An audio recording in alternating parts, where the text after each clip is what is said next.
Welcome to వాతానాయ్ news. ముందుగా headlines చూద్దాం. కొత్త రాష్ట్రమైన తెలంగాణ అభివృద్ధిలో దూసుకుపోతోందన్న సీఎం రేవంత్ 2047కు సరికొత్త లక్ష్యాలు నిర్దేశించుకుని ముందుకు సాగుతున్నామని వెల్లడి. 2047 నాటికి తెలంగాణ $3 ట్రిలియన్ ఎకానమీగా ఎదగాలనేది మా ఆశయమన్న సీఎం.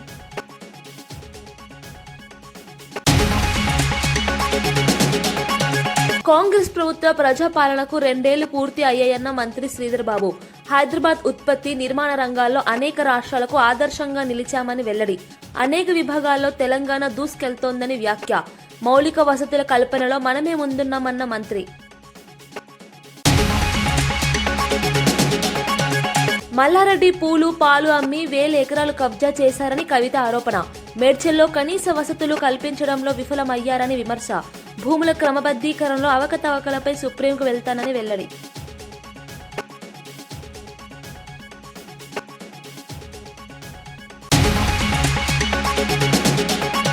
గ్లోబల్ సమ్మిట్ పై కేఏ పాల్ తీవ్ర విమర్శలు. రేవంత్ రెడ్డి 2 ఏళ్ల కాలంలో వరస్ట్ ముఖ్యమంత్రి అయ్యారని వ్యాఖ్య.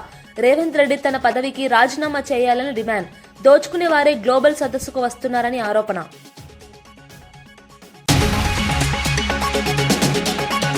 మాజీ మంత్రి జగదీష్ రెడ్డి సీఎం రేవంత్ రెడ్డి కేటీఆర్ పై ఘాటు విమర్శలు గుప్పించారు.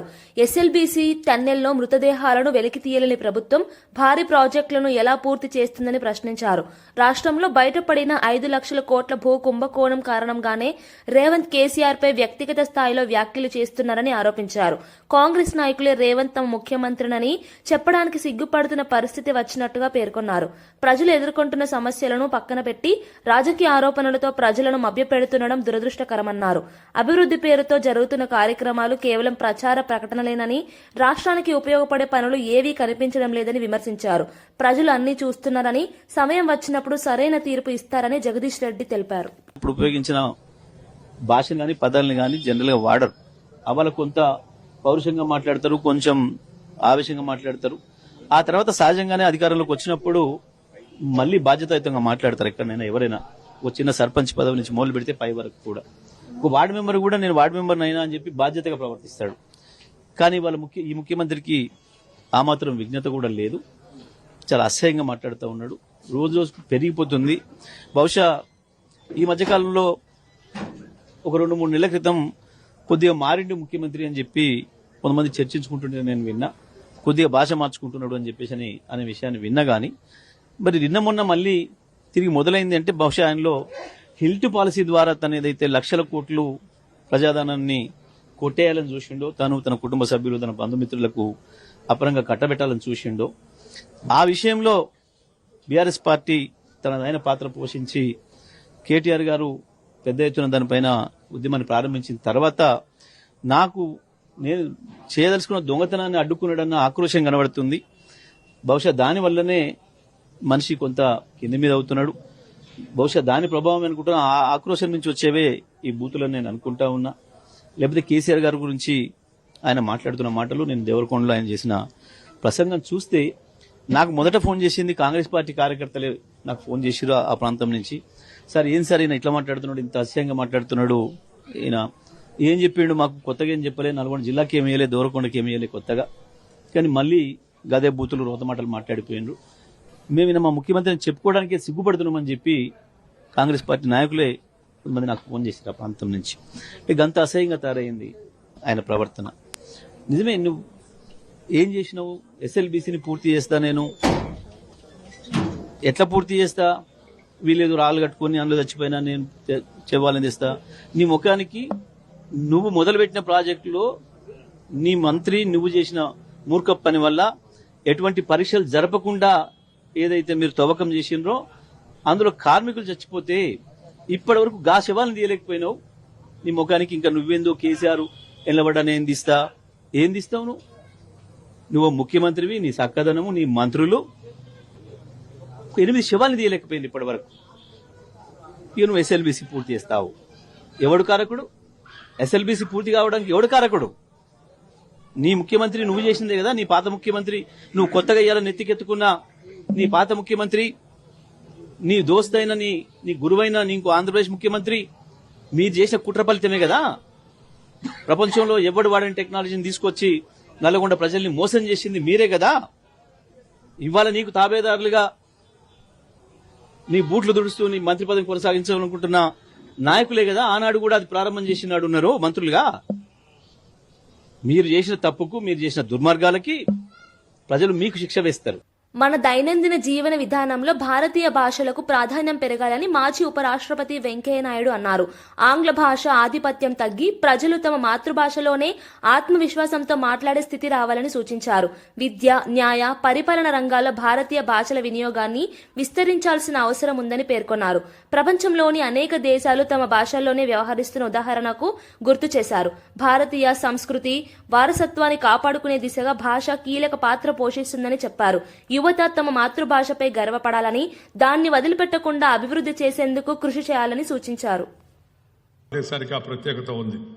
ఆ ప్రత్యేకతలో భాగమైన మనం ఆ ప్రత్యేకత ఇలాగే కొనసాగిస్తూ ఉండాలా, ఇంకా ముందుకు తీసుకెళ్తూ ఉండాలా, ఇంకా మంచి పదాలను సృష్టించాలా, మంచి పదాలను వాడుకలోకి తేవాలా.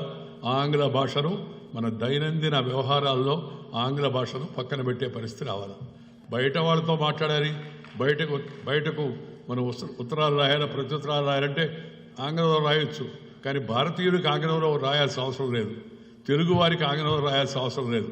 కానీ దురదృష్టవశాత్తు ఆ ఇంగ్లీష్ వాళ్ళు వచ్చి మన దేశాన్ని ఆక్రమించి, మనల్ని పరిపాలించి, మన సంపదనంతా దోచుకొని, మన వాళ్ళు కొంతమంది బుర్రలో కూడా దోచుకోబోయారు వాళ్ళు. అందుకని ఇంగ్లీష్ వాళ్ళే గొప్పోళ్ళని, మనమంతా మామూలు వాళ్ళమని వాళ్ళ గొప్పతనాన్ని కీర్తించే విధంగా వాళ్ళ పరిపాలనలో చరిత్ర అంతా కూడా వాళ్ళ యొక్క గొప్పతనంతో నింపేశారు. Robert Clive the great, Alexander the great. దేని గ్రేటు? ప్రపంచ దేశాలపై దాడి చేసి ధ్వంసం చేసేందుకు గ్రేటా? అది వాళ్ళ చరిత్ర రాశారు. స్వతంత్రం వచ్చిన తర్వాత కూడా దురదృష్టవశాత్తు ఆ చరిత్రనే కొంతకాలం చదువుకోవాల్సి వచ్చింది. కానీ ఇవాళ భారత ప్రభుత్వం మన యొక్క కస్తూరి రంగన్ గారి ఆధ్వర్యాన ఒక నూతన కమిటీని ఏర్పాటు చేసి ప్రముఖులందరితో కలిపి నూతన విద్యా విధానాన్ని తీసుకొచ్చింది. ఆ నూతన విద్యా విధానాన్ని రాబోయే రోజుల్లో అంతా రాష్ట్ర ప్రభుత్వాలు, అన్ని విశ్వవిద్యాలయాలు కూడా నూతన విద్యా విధానాన్ని పూర్తిగా అర్థం చేసుకొని దాన్ని అమలు చేయాలని చెప్పి నేను కోరుకుంటూ ఉన్నాను. సీఎం రేవంత్ రెడ్డి ప్రభుత్వంపై మాజీ మంత్రి హరీష్ రావు తీవ్ర విమర్శలు చేశారు. ప్రజాభవన్ ఇప్పుడు పార్టీలకు, పెళ్లిళ్లకు వేదికగా మారిందని వ్యాఖ్యానించారు. రాష్ట్ర పాలన రేవంత్ ప్రైవేట్ లిమిటెడ్ గా మారిపోయిందని ఆరోపించారు. గత ప్రభుత్వంలో అమలైన పథకాలను రద్దు చేయడం వల్ల ప్రజలు ఇబ్బందులు పడుతున్నారని తెలిపారు. రైతులు, మధ్యతరగతి, పేదలకు నష్టమే జరుగుతోందని అన్నారు. రాష్ట్ర ఆదాయం తగ్గుతుండగా ముఖ్యమంత్రి కుటుంబ సభ్యుల ఆదాయం పెరుగుతోందన్న ఆరోపణలు చేశారు. హైదరాబాద్ బ్రాండ్ ఇమేజ్ దెబ్బతింటోందని పేర్కొన్నారు. ప్రభుత్వ పనితీరును ప్రజలు గమనిస్తున్నారని, ఈ విధానాలు ఎన్నికలప్పుడు ప్రతికూల ఫలితాలు తెస్తాయని హెచ్చరించారు. 2 సంవత్సరాలుగా మీరు చెప్తున్నది అభివృద్ధి కాదు, అసమర్థత, పారదర్శకత కాదు, దోపిడీ, గ్యారంటీలు కాదు, గారడి. అంటే ఇది ప్రజాపాలన కాదు, ఇది నయవంచక పాలన. రేవంత్ రెడ్డి ఒక ప్రైవేట్ లిమిటెడ్ కంపెనీ పాలన ఇది.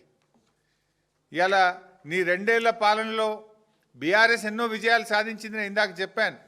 మరి కాంగ్రెస్ ఏం చేసింది? ఒక్కటన్నా ఉందా? ఆత్మస్తుతి, పరనింద. ఎంతసేపు సెల్ఫ్ డబ్బా కొట్టుకోవడం, కేసీఆర్ గారిని, బీఆర్ఎస్ నాయకులను తిట్టడం తప్ప నీ 2 ఏళ్ల పాలనలో ఒక్కటి చెప్పు నువ్వు. నేను 10 చెప్తున్నా. Mission Bhagiratha, mission Kakatiya, 24. తెలంగాణకు ఈ గ్లోబల్ సమ్మిట్ ఒక చారిత్రక ఘట్టమని మంత్రి ఉత్తమ్ కుమార్ రెడ్డి తెలిపారు. రాష్ట్ర అభివృద్ధి దిశలో ఇది ఒక ముఖ్య మైలురాయిగా నిలుస్తుందని పేర్కొన్నారు. 2047 నాటికి $3 ట్రిలియన్ ఎకానమీగా మారే లక్ష్యంతో రోడ్ మ్యాప్ సిద్దం చేస్తోందని వెల్లడించారు. Defence, aerospace, high and technology రంగాల్లో పెట్టుబడుల కోసం ప్రత్యేక చర్చలు జరగనున్నాయని చెప్పారు. సమ్మిట్ లో సౌత్ ఈస్ట్ ఏషియన్ దేశాలతో ముఖ్య సమావేశం ఉండటం తెలంగాణ ప్రాధాన్యతను ప్రపంచానికి తెలియజేస్తుందని అన్నారు. రాష్ట్ర అభివృద్ధికి అవసరమైన అన్ని వనరులను ఆకర్షించేందుకు ప్రభుత్వం సమగ్ర ప్రణాళికతో పనిచేస్తోందని తెలిపారు. I think it's a historic event for Telangana. I think it's a milestone in Telangana's development. I congratulate Chief Minister, Deputy Chief Minister and everybody else involved in the arrangements of this global summit.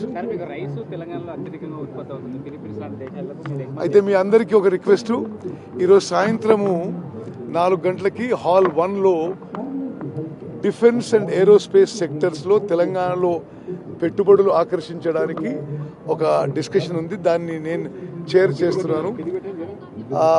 మీరు తప్పనిసరిగా cover చేయాలని కోరుకుంటున్నా. అదేవిధంగా 5:30కి south east Asian కంట్రీస్తో meeting session కూడా నేను chair చేయబోతున్నాను. అవి రెండు కూడా మీరు కవర్ చేయాలని చెప్పి మీ అందరికీ రిక్వెస్ట్ చేస్తాను. ఇరిగేషన్ విషయంలో 2047 నాటికి ఏ విధంగా ఆర్టిఫిషియల్ ఇంటెలిజెన్స్ వాడి అత్యాధునికమైన ఇరిగేషన్ మెథడ్స్ వాడి రాష్ట్రంలో ప్రతి ఇంచు భూమిని మరి సాగులోకి తీసుకొచ్చి మంచి ప్రొడక్టివిటీ తీసుకురాబోతున్నామో ఆ డాక్యుమెంట్లో ఉంది. అదేవిధంగా సివిల్ సప్లైస్ విషయంలో కూడా most modern methods, best technology ఉపయోగించి ఏ విధంగా ప్రతి వ్యక్తికి, ప్రతి పౌరునికి అన్ని నిత్యావసర వస్తువులు ఇవ్వబోతున్నాం కూడా ఇది మరి మేము ఈ యొక్క సమావేశంలో ఆవిష్కరించబోతున్నాం. ప్రభుత్వం విజయోత్సవ సభలు కాదు, అపవిజయోత్సవ సభలు చేసుకోవాలని హరీష్ రావు కామెంట్ చేశారు. మరి ఇటువంటి మంచి కార్యక్రమం కూడా ఈ ఏడుపు మాటలకి మరి మనం ఏమీ మాట్లాడలేము. ఎవరేమన్నా సరే this global summit will be a huge success.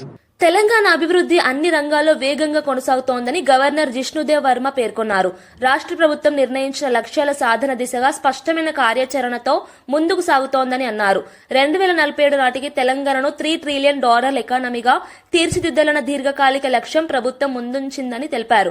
పరిశ్రమలు, ఐటీ, ఫార్మా, ఇన్నోవేషన్ రంగాల్లో ఉత్తమ వాతావరణం కల్పిస్తున్నామని గవర్నర్ అభిప్రాయపడ్డారు.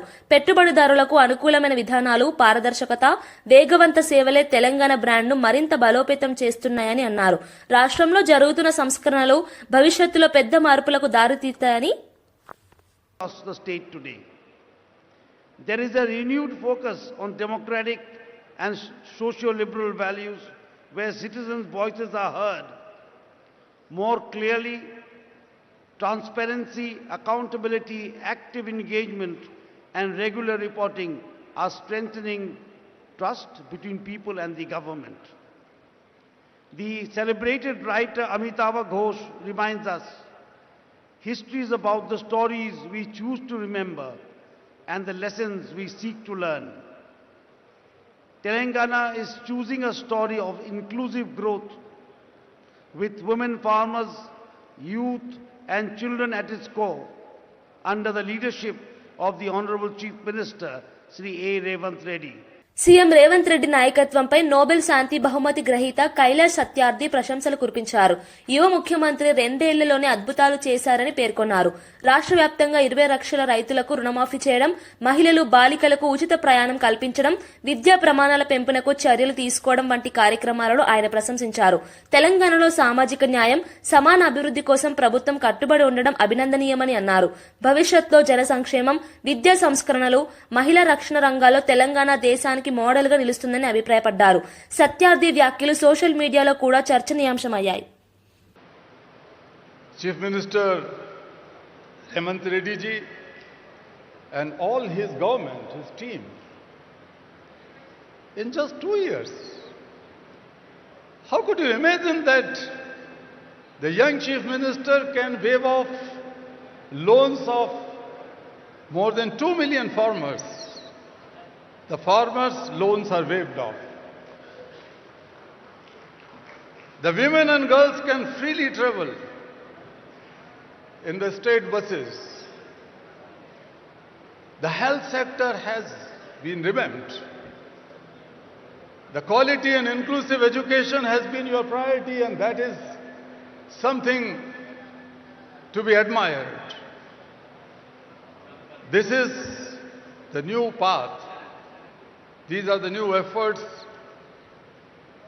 towards Viksit Telangana, or the future of Telangana. Friends, when I see you here, there's $1 trillion economy's vision for Telangana by 2034 is not impossible. Telangana పెట్టుబడులకు ఉత్తమ గమ్యస్థలమని పరిశ్రమల శాఖ మంత్రి శ్రీధర్ బాబు స్పష్టం చేశారు. తెలంగాణ రైజింగ్ గ్లోబల్ సమ్మిట్ రాష్ట్ర భవిష్యత్తుకు కీలక మైలురాయిగా నిలుస్తుందని తెలిపారు. 2047 నాటికి రాష్ట్రాన్ని $3 ట్రిలియన్ ఎకనామీగా తీర్చిదిద్దే లక్ష్యంతో ప్రభుత్వం కృషి చేస్తోందని పేర్కొన్నారు. IT, pharma, aerospace, research, innovation రంగాల్లో తెలంగాణ దేశంలో ముందంజలో ఉందని చెప్పారు. పెట్టుబడులు మాత్రమే కాదు, నైపుణ్య అవకాశాలు, ఉపాధి అవకాశాలు కూడా భారీగా పెరుగుతాయని ఆయన విశ్వాసం వ్యక్తం చేశారు. సమ్మిట్ కు ప్రపంచవ్యాప్తంగా ఉన్న పెట్టుబడిదారుల స్పందన ఉత్సాహకరంగా ఉందని అన్నారు. The course towards achieving $3 trillion economy by 2047. While welcoming the guests from the different parts of the globe and also from the different parts of India and the esteemed partners who have sailed with us, who made our Telangana proud. We welcome them to our Telangana, a historic city and also a modern hub where centuries of culture and today's cutting-edge innovation walk side by side. I would like to mention here, we have old markets which still breathe in the same neighborhood. We have AI labs hum with possibility. The hands that once shaped pearls and metal now shape code, molecules, engines and ideas. Telangana has always demonstrated resilience, innovation and bold ambition. And if you are new to Hyderabad, you will discover one truth very quickly. Our culture explains our economy than any book ever could. Maybe our Telangana on the map may be small, but in ambition and action, we stand very tall. Like the phoenix rising by choice, not by accident, our growth is driven not by circumstance. I can say we are growing by an intent, by youth, by innovation, and also unshakable belief in what's possible. I would like to mention we are 11th in area and 12th in population. We nearly contribute about 5% of the India's GDP. A reminder that the destiny is shaped by direction, not by the size. To all the people and to all the esteemed partners who have sailed with us in our industrial journey, and to all the global voice who are joining us today, thank you for being part of this shared journey. This is the Telangana Raising Global Summit, where a historic city opens its door to the world not merely as a host, but as a partner in shaping the next decade of the global innovation, opportunity and the shared prosperity. This is a platform where ideas will meet investments. This is a platform where innovation will meet infrastructure. This is a platform where our local talent will meet the global opportunities. And I'd like to mention in 2024 and 25, Telangana once again proved that the size does not determine success, and the direction does. As a strong IT-driven state, and also as a strong pharma hub, and also as a vaccine capital, as we are building a robust hub for the defense and the aerospace, our GSDP grew at 10.1% ahead of India's 9.9%. Our per capita income reached 3.7 lakh, nearly 1.8 times the national average. Our industrial and manufacturing economy grew at 7.6% ahead of India's 6.6%. I would like to mention our service sector expanded by 11.9%, faster than normal national 10.7. Industry, where in Telangana's leadership under Sri Revanth Reddy, is unmistakably growing, and we have shown the results. Telangana ప్రభుత్వంపై తీవ్ర వ్యాఖ్యలు చేసిన KA Paul ముఖ్యమంత్రి రేవంత్ రెడ్డి 2 ఏళ్ల పాలన పూర్తిగా విఫలమైందని ఆరోపించారు. హిల్ట్ పాలసీ పేరిట 5 లక్షల కోట్ల భారీ కుంభకోణం జరుగుతోందని, దీనిపై వెంటనే దర్యాప్తు ప్రారంభించాలని డిమాండ్ చేశారు. గ్లోబల్ సమ్మిట్పై ప్రజాధనం వృధా చేస్తున్నారని, పెట్టుబడుల పేరుతో ప్రజల డబ్బు ఖర్చు చేస్తున్నారని విమర్శించారు. రాబోయే రోజుల్లో ప్రభుత్వంపై మరో 17 కేసులు వేస్తానని హెచ్చరించిన కేఏ పాల్ రాష్ట్ర అభివృద్ది పేరుతో మోసపూరిత కార్యక్రమాలు జరుగుతున్నాయన్నారు. సమ్మిట్ ద్వారా ప్రయోజనం ప్రజలకు ఏమీ లభించలేదని, కేవలం ప్రచార కైఫియత్తు మాత్రమే సాగుతోందని పేర్కొన్నారు. ప్రజల అభివృద్ధి కొరకు ఏం చేస్తే అప్పుల నుంచి బయటపడతామని చెప్పాం, కానీ ఆయన వినలేదు సరికదా. ఎగ్జాక్ట్ గా ఆపోజిట్ చేసి, నేను ఇచ్చిన సలహాలకు అన్నిటికీ వ్యతిరేకంగా పనిచేసి ఈ రోజు తెలంగాణ రాష్ట్రాన్ని సర్వనాశనం చేసినందుకు తక్షణమే ఆయన రాజీనామా చేయాలి.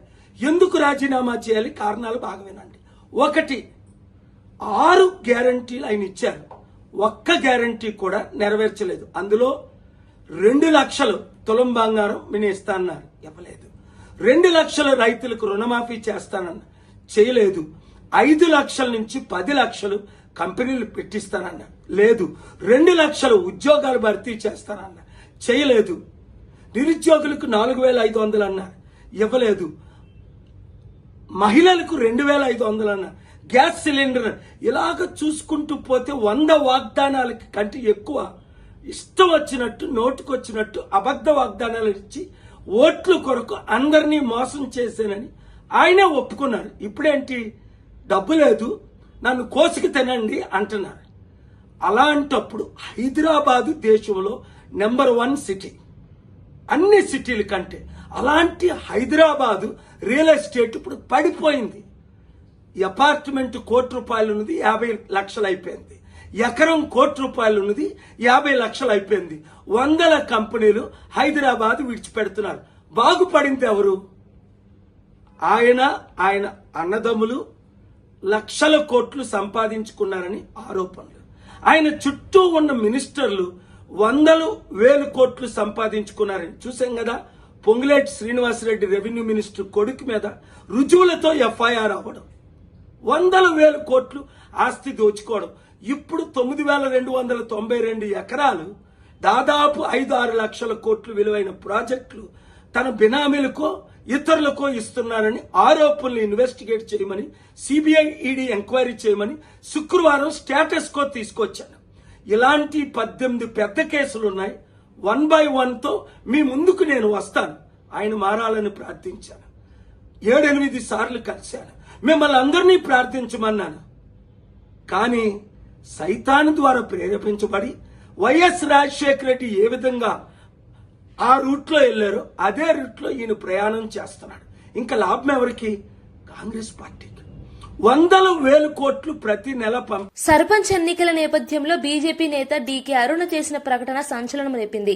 బీజేపీ బలపరిచిన సర్పంచ్ అభ్యర్థి గెలిస్తే ఆ గ్రామ అభివృద్ధికి 10 లక్షలు ప్రత్యేకంగా అందజేస్తామని హామీ ఇచ్చారు. ఈ ప్రకటన రాజకీయ వర్గాల్లో విశేష చర్చకు దారితీసింది. ఎన్నికల సమయంలో ఇలాంటి హామీలు సరైనవా, చట్టపరంగా అనుమతించబడతాయా అనే అంశంపై ప్రశ్నలు తలెత్తుతున్నాయి. డీకే అరుణ మాత్రం గ్రామ అభివృద్ధి కోసం తాము నిస్వార్థంగా పనిచేస్తామని, బీజేపీ నెత్తిన సర్పంచ్ గెలిస్తే కేంద్రం నిధులు కూడా సులభంగా తీసుకురాగలనని పేర్కొన్నారు. స్థానికంగా ఈ హామీ ఓటర్లలో చర్చనీయాంశంగా మారింది. ప్రభుత్వానికి మీరందరూ మద్దతుగా నిలబడాలని, 2 సంవత్సరాలు అవుతున్న ఈ రాష్ట్ర ప్రభుత్వం అధికారంలోకి వచ్చి ఒక్క గ్రామ పంచాయతీ కూడా ₹1 నిధులు ఇవ్వాలనేటువంటి విషయాన్ని కూడా గ్రామస్తులందరూ గమనించాలి. ఈరోజు తెలంగాణ రాష్ట్రంలో గ్రామీణాభివృద్ధి జరగాలన్నా, గ్రామాల లోపల పెద్ద ఎత్తున పేదలకు అభివృద్ధి కార్యక్రమాలు అందించాలన్నా, రైతులకు, మహిళలకు, యువతకి విద్య, వైద్యం అన్ని రంగాల్లోనూ ఇవాళ నరేంద్ర మోదీ గారి ప్రభుత్వం మరి పెద్ద ఎత్తున అభివృద్ధికి తోడ్పడుతున్నటువంటి నేపథ్యంలో గ్రామ పంచాయతీ ఎన్నికల్లో భారతీయ జనతా పార్టీ మద్దతుదారులను గెలిపించాలని నేను మిమ్మల్ని అందరినీ, ప్రజలందరినీ, గ్రామీణ ప్రాంతాల ప్రజలందరినీ, తెలంగాణ ప్రజలందరినీ నేను కోరుతా ఉన్నా. ముఖ్యంగా మన మహబూబ్ నగర్ పార్లమెంటు నియోజకవర్గంలో పోటీ చేస్తున్నటువంటి సర్పంచ్ అభ్యర్థులందరికీ కూడా భారతీయ జనతా పార్టీ తరఫున మద్దతుదారులుగా ఉండి పోటీ చేస్తున్నటువంటి అభ్యర్థులందరికీ కూడా పెద్ద ఎత్తున గ్రామీణ ప్రాంతంలో ఉన్న ప్రజలు మద్దతు ఇచ్చి గెలిపించాలని, మరి ఎంపీగా అక్కడ పార్లమెంటు సభ్యురాలుగా ఆయా గ్రామాల్లో అభివృద్ధికి పూర్తిగా నా సహాయ సహకారాలు అందిస్తాను. ప్రతి గ్రామ పంచాయతీకి మీరు ఎక్కడైతే సర్పంచ్లను భారతీయ జనతా పార్టీ మద్దతుదారులను గెలిపిస్తారో ఆ గ్రామానికి 10 లక్షల రూపాయల నిధులను మరి నా పార్లమెంటు సభ్యురాలుగా ఆ గ్రామానికి అందజేస్తానని కూడా ఈ సందర్భంగా తెలియజేస్తూ పెద్ద ఎత్తున మీరందరూ కూడా సహకరించి భారతీయ జనతా పార్టీ మద్దతుదారులను సర్పంచ్లను గెలిపించాలని వార్డు మెంబర్లను గెలిపించాలని మిమ్మల్ని అందరినీ నేను కోరుతాను. మేడ్చల్ మాజీ మంత్రి మల్లారెడ్డిపై జాగృతి అధ్యక్షురాలు కవిత మండిపడ్డారు. పాలు పూలు అమ్మి 1000 ఎకరాలు కబ్జా చేసుకున్న వ్యక్తిగా ఆయనను అభివర్ణించారు. మల్లారెడ్డి హయాంలో పేదలకు ఎలాంటి ప్రయోజనం జరగలేదని, మౌలిక సదుపాయాలే లేని పరిస్థితి నెలకొన్నదని విమర్శించారు. డంపు యార్డు సమస్య బీఆర్ఎస్ హయాంలో కొంతవరకు పరిష్కారం అయినప్పటికీ కాంగ్రెస్ వచ్చిన తర్వాత మళ్లీ పరిస్థితి దిగజారిందని తెలిపారు. వారి కాలేజీలు, యూనివర్సిటీలతో తమ కుటుంబం మాత్రమే లాభపడ్డారని, ప్రజలు మాత్రం సమస్యల్లోనే ఉన్నారని అన్నారు. లేబర్ మినిస్టర్గా ఉన్నప్పుడు కనీస మానవ హక్కులపై కూడా దృష్టి పెట్టలేదని కవిత విమర్శించారు. ప్రజల బాగు కోసం పనిచేసిన చరిత్ర ఆయనకు లేదన్నారు. కానీ స్కూళ్లు కానీ హాస్పిటల్ కానీ ప్రతి ఒక్కదానికి ప్రజలు ఇబ్బంది పడుతున్నటువంటి పరిస్థితి. అన్నిటికన్నా దారుణం ఏంటంటే ఇంత పెద్ద మేడ్చల్, మొత్తం ఇండియాలోనే అతిపెద్ద ఎమ్మెల్యే కాన్స్టిట్యున్సీ అని చెప్పుకునే మేడ్చల్లో, హైదరాబాద్ కి కూతవేడి దూరంలో ఉన్న మేడ్చల్లో ప్రభుత్వ జూనియర్ కళాశాల కావచ్చు, ప్రభుత్వ డిగ్రీ కళాశాల కావచ్చు తక్కువనే. మొత్తం ప్రైవేట్ పరమైపోయింది. ప్రైవేట్ ఎడ్యుకేషన్ హబ్గా మారిపోయింది. గంజాయి గడ్డగా మారిపోయింది. మొత్తం మేడ్చల్ తప్పితే అభివృద్ధి వైపు అడుగులేసింది లేదు. ఏమన్నా జరిగింది మేడ్చల్లో అంటే కేవలం ఇదివరకు బీఆర్ఎస్ ప్రభుత్వం ఉన్నప్పుడు డంప్ యార్డ్ సమస్య కొంత మేరకు తీరింది. ఇప్పుడు కాంగ్రెస్ వచ్చినాక అది డబుల్ త్రిబుల్ అయింది, 2-3 గుంటలు అయిపోయింది. అదేవిధంగా అంతకుముందు కొన్ని పెన్షన్స్ వచ్చినాయి, ఆ పెన్షన్స్ ఇప్పుడు పెరగలేదు. అంతకు మించి మేడ్చల్లో నేను పూలమ్మినా, నేను పాలమ్మినా అని చెప్పే మల్లారెడ్డి గారు పూలమ్మడం, పాలమ్మడంతో పాటు అనేక ఎకరాల భూమిని కబ్జా పెట్టింది. 2 రోడ్డు విస్తరణ ఏదైతే జరగాలో జరగకుండా అడ్డుపడతా ఉన్నారు. వారి కాలేజీలు, వారి యూనివర్సిటీలు తప్పితే ప్రజలేం బాగుపడ్డారని చూస్తే మాత్రం దారుణమైన పరిస్థితి. ఎందుకంటే గవర్నమెంట్ కట్టించిన డబుల్ బెడ్రూమ్ దగ్గరికి పోయొచ్చిన మేము పొద్దున 4000 మంది ఉన్నారు. 4000 మందికి 2-3 బస్సులు కూడా లేని పరిస్థితి. మరి మినిస్టర్గా ఉండి, లేబర్ మినిస్టర్గా ఉండి కనీస మానవ హక్కుల కోసం ఆలోచించాల్సింది, అది చేయలేదు. ఇప్పుడు జవహర్ నగర్ మొత్తం ఏరియా అంతా చూస్తున్నాం. అందరితో కూడా 58, 59 జీవో కింద పైసలు కట్టించుకున్న రిజిస్ట్రేషన్. ఎందుకోసం కాలేదు రిజిస్ట్రేషన్? ఎందుకైతే లేవు? ఎట్లా మేయర్ గారి కుటుంబ సభ్యులకు రిజిస్ట్రేషన్ అయిందని చెప్తా ఉన్నారు, మల్లారెడ్డి గారి కుటుంబ సభ్యులకు రిజిస్ట్రేషన్ అయిందని చెప్తున్నారు. వాళ్ళకు మాత్రం రిజిస్ట్రేషన్ అయ్యి సామాన్య ప్రజలకు ఎందుకు రిజిస్ట్రేషన్ కాదు? ఎవరు కాపాడుతున్నారు మల్లారెడ్డి గారిని? ఎవరు అండదండలు చూసుకొని రిజిస్ట్రేషన్ చేసేటోళ్ళు? మేము మాత్రం దీని మీద న్యాయ పోరాటం తప్పకుండా చేస్తాం. ఏదైతే 58, 59 కింద లక్షలాది రూపాయలు కట్టి పేద ప్రజలు వెయిట్ చేస్తున్నారో అవి రిజిస్ట్రేషన్ అయ్యేంత వరకు అవసరమైతే సుప్రీంకోర్టు దాకా కూడా తెలంగాణ జాగృతి పోతుంది, పోరాటం చేస్తుందని. అదేవిధంగా ఏదైతే ఆ డంపింగ్ యార్డ్ పరిస్థితి అలా చూస్తూ ఉంటే ఎంత దారుణంగా ఉందంటే, ఆ రోడ్లు ఇష్టం వచ్చినట్టు ఖరాబ్ చేసుకుంటూ 100ల సంఖ్యలో లారీలు రావడం, కనీసం ఎవరైనా గుద్దితే కూడా లెక్క లేకుండా రోడ్డు పక్కన పడేసిపోవడం, అవన్నీ కూడా మీ దృష్టిలో కూడా ఉన్నాయి. అటువంటి పరిస్థితుల నుంచి మారాలి. ఇవన్నీ పోని పక్కకు పెడదాం అనుకుంటే మిషన్ భగీరథ పైప్ లైన్లు ఉన్న చోట కూడా వారానికి ఒక్కసారి కూడా నీళ్ళు వస్తాయి. మరి ఏంది ఇది? మున్సిపాలిటీ వాళ్ళు మంచినీళ్ళ ట్యాక్స్ కట్టించుకోండి అంటే కూడా కట్టించుకోకుండా రిజిస్ట్రేషన్ చేయలేదని చెప్తున్నారు. ఏంది ఇది? ఇంత సమన్వయం లేకుండా ఎట్లుంటారు? ఖచ్చితంగా మల్లారెడ్డి గారు శ్రద్ధ పెట్టాలి. 1896లో జరిగిన కాంగ్రెస్ సమావేశంలోని రవీంద్రనాథ్ ఠాగూర్ వందే మాతరాన్ని ప్రజల కోసం పాడారని ఎంపీ చామల కిరణ్ కుమార్ రెడ్డి గుర్తు చేశారు. అప్పటి నుండి కాంగ్రెస్ కార్యాలయాలు, సమావేశాల్లో వందే మాతరం నిరంతరంగా పాడుతూ వస్తున్నామని పేర్కొన్నారు. ప్రస్తుతం లోక్సభలో వందే మాతరంపై చర్చ పెట్టడం నెహ్రూ, గాంధీలను చెడుగా చూపించాలన్న ఉద్దేశంతోనే జరుగుతోందని విమర్శించారు. చర్చలో కాంగ్రెస్ కూడా పాల్గొంటుందని, వాస్తవాలను దేశ ప్రజలకు వివరించనున్నామని తెలిపారు. వందే మాతరం జాతీయ గౌరవానికి ప్రతీక అని, దాని చరిత్రను వక్రీకరించే ప్రయత్నాలు అమోదయోగ్యమని పార్టీ సభలలో వందే మాతరాన్ని పాడటం జరుగుతుంది. ఇదే వందే మాతరాన్ని బీజేపీ పార్టీకి సంబంధించినటువంటి ఆర్ఎస్ఎస్ గాని, సంఘ్ గాని ఏ రోజు కూడా వాళ్ళ ఆఫీసులలో ఈ పాటను పాడినటువంటి దాఖలాలే లేవు.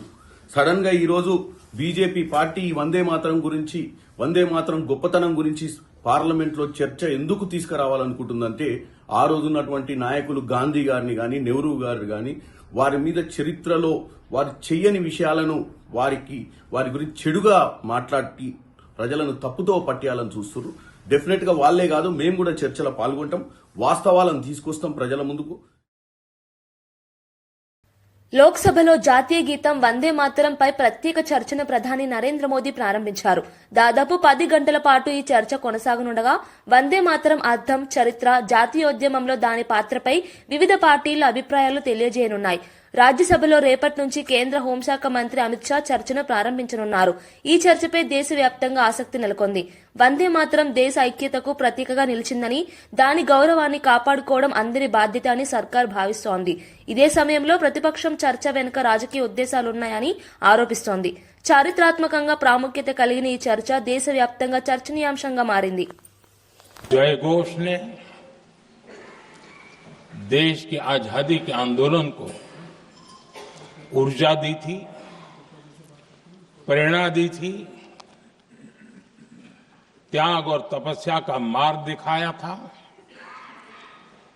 उस वंदे मातरम का पुण्य स्मरण करना इस सदन में हम सबका ये बहुत बड़ा सौभाग्य है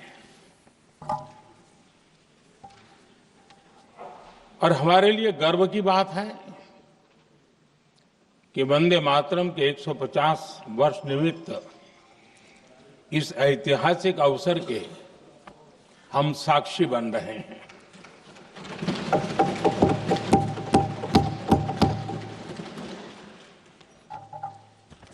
एक ऐसा कालखंड जो हमारे सामने इतिहास की अनगिनत घटनाओं को अपने सामने लेकर के आता है. ये चर्चा सदन की प्रतिबद्धता को तो प्रकट करेगी, लेकिन आने वाली पीढ़ियों के लिए भी, दर पीढ़ी के लिए भी. వార్తలు ముగించే ముందు ముఖ్యాంశాలు మరోసారి. కొత్త రాష్ట్రమైన తెలంగాణ అభివృద్ధిలో దూసుకుపోతోందన్న సీఎం రేవంత్. 2047కు సరికొత్త లక్ష్యాలు నిర్దేశించుకుని ముందుకు సాగుతున్నామని వెల్లడి. 2047 నాటికి తెలంగాణ $3 ట్రిలియన్ ఎకానమీగా ఎదగాలనేది మా ఆశయమన్న సీఎం.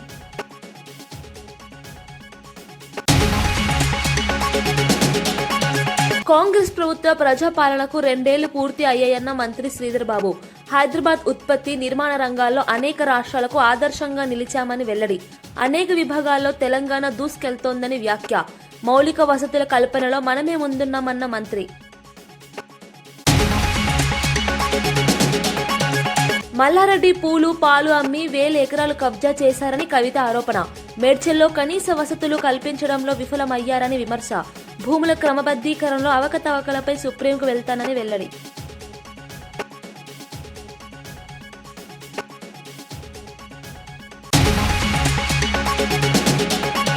గ్లోబల్ సమ్మిట్ పై కేఏ పాల్ తీవ్ర విమర్శలు. రేవంత్ రెడ్డి 2 ఏళ్ల కాలంలో వరస్ట్ ముఖ్యమంత్రి అయ్యారని వ్యాఖ్య. రేవంత్ రెడ్డి తన పదవికి రాజీనామా చేయాలని డిమాండ్. దోచుకునే వారే గ్లోబల్ సదస్సుకు వస్తున్నారని ఆరోపణ. ఇవి ఈనాటి వార్తా విశేషాలు.